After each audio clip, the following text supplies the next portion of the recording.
The headline is that President-elect Trump will be a factor in consideration where vehicles are produced. Whenever there's a decision of do we want to locate domestically or internationally, we have to factor in the response of the president.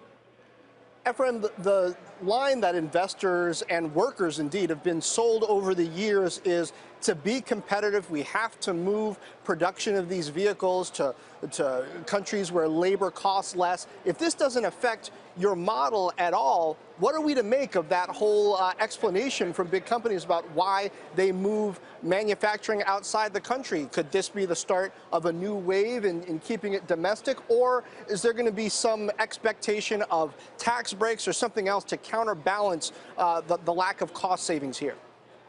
Well, I didn't say that it doesn't affect at all. It does have an impact on the cost basis, but it's something that has to be factored in differently because it may be something that they're not able to do. If you're going to be penalized by the president, if he can do that, for moving plants over, while you may save on the cost of production and labor, you're going to pay on the tax thing. That changes the equation. That's what has to be factored in. It does have a negative impact. There is a risk when the president intervenes in this manner that is going to make companies less competitive. So there is a cost to it. Efraim, this is Phil LeBeau. A quick question. You talk about competitiveness. We've already seen Fiat Chrysler say, you know what, we're throwing in the towel when it comes to small car production in the U.S. Ford was trying to move its small car production down to Mexico. Do you think it's only a matter of time before GM and Ford follow the route of Fiat Chrysler and say, we're just not going to build them? We're not going to make money on them. We're not going to build them.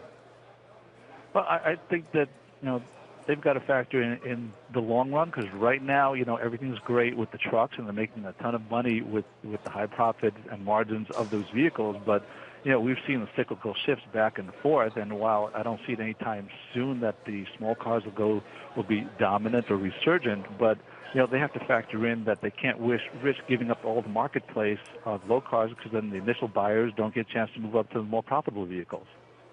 Efraim, on that point, the cars that will be made in the U.S. instead of in Mexico, do you expect consumers to see higher price tags on those when they try and buy them here?